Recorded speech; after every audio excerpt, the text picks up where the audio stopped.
are lots of different factors that culminated in me setting up a letting agency, although I didn't know it at the time. My family has always been involved in property. My paternal grandfather had his own upholstery and soft furnishings business. My father worked in a estate agency and also developed his own properties, although he was sadly hit really badly by the 1990s recession and insane interest rates of about 20%. I've moved house more times than I can remember. I think we're at 37.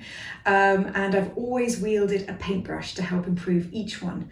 And I bought my first property when I was a student. I had no income, and I was housebound due to suffering from post-viral fatigue.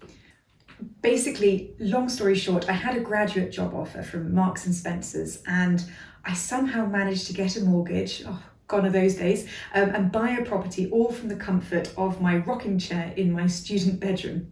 I then realised I couldn't afford to live there, so I rented it out the day after getting my keys. And this collected furniture from charity shops and all sorts to kit it all out, because I really literally could not afford it. And this flat became my boomerang flat. I lived there for a short while after my first tenancy, and then I moved out and I moved in with friends as I was quite lonely living on my own. So I rented it out again, and before actually eventually going on to re-gear that property and buy my second flat.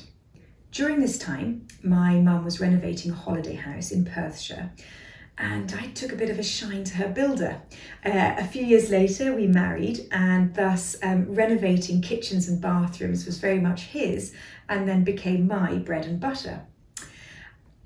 In amongst all of this property journey, I worked for 10 years in banking and qualified as a chartered banker. And this really helped my grounding in finance. And I also got to experience some really fantastic and not so fantastic aspects of large businesses. It was a year into the 2008 financial crash, and work really wasn't a fun place to be. So in 2009, I felt that if it was all about just surviving, then maybe I should try and do something on my own. And so I left the bank with no job to go to. I started working, assisting my husband installing kitchens and bathrooms, donning the steel toe cap work boots, and began turning my passion and experience as a landlord into a viable business.